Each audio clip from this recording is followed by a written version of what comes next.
Everybody's excited with her, Dara!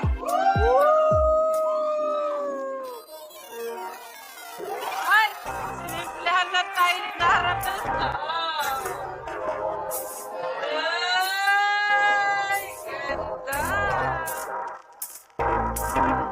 Ganda!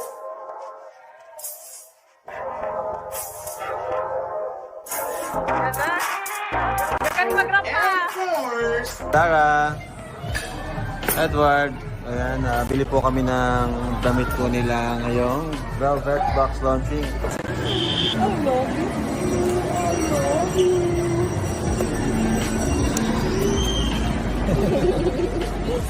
Opo, yun po kasi yung motif ko, yung parang malapit sa plum.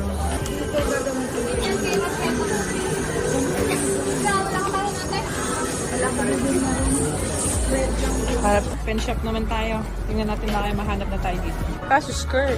Hindi siya dread. Tingin ka dyan, Dara. Baka may makita ka sa ano. Kahit yung dodoblehan lang ng blazer siguro. Hirap lang hanapin ng ganong kulay pag dito. Yung kailangan naman, ang kinuha nila parang medyo malapit lang. Hindi naman talaga as in maroon. Kasi medyo mahirap talaga siyang hanapin. Nana? Yay. Yung pupuga natin dyan sa may, sa may tapat mo yung kinainan natin, yung mga dress yung Saan kainan?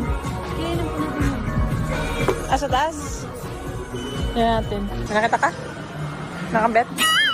More moments later. Dito, baka mo lang. Oo. I-open mo lang siya. Open mo lang, B. Huwag mong isara. Mag-relax ka. Yan! Oh, diba? Yan!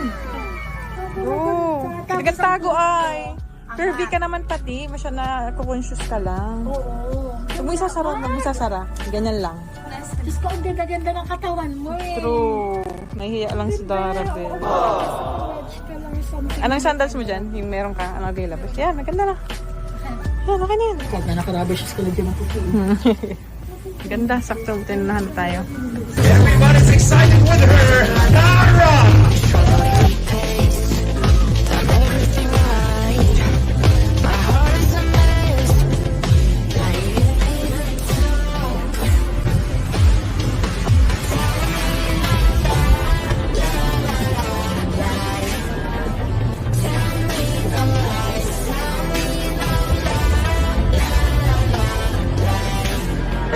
Ladies and gentlemen, once again, ang mga pinakabagong mukhang aabangan po sa live ng Velvet Box, we have again Bridget, Roseanne, Marian, Tara, Krista, Mikoy, and Fran.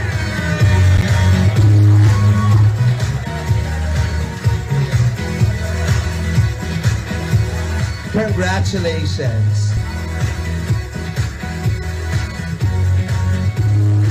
Okay.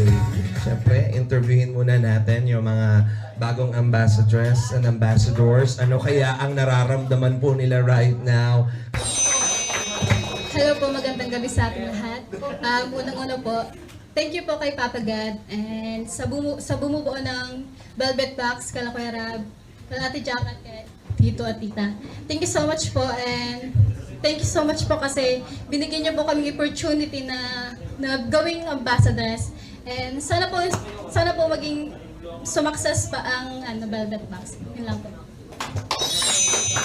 More blessings pa sa inyo. And now, we will proceed with the contract signing. Yan po, as witness, para sa ating contract signing.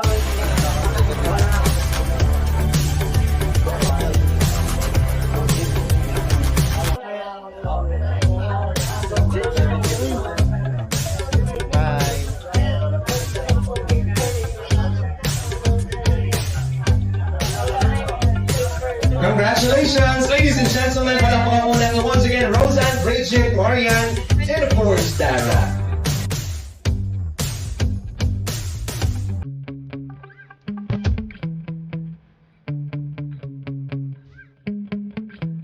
Yeah. Sometimes I get so mad, there's no control in me. My thoughts get so bad, I'm like, Everybody's excited with her, Dara!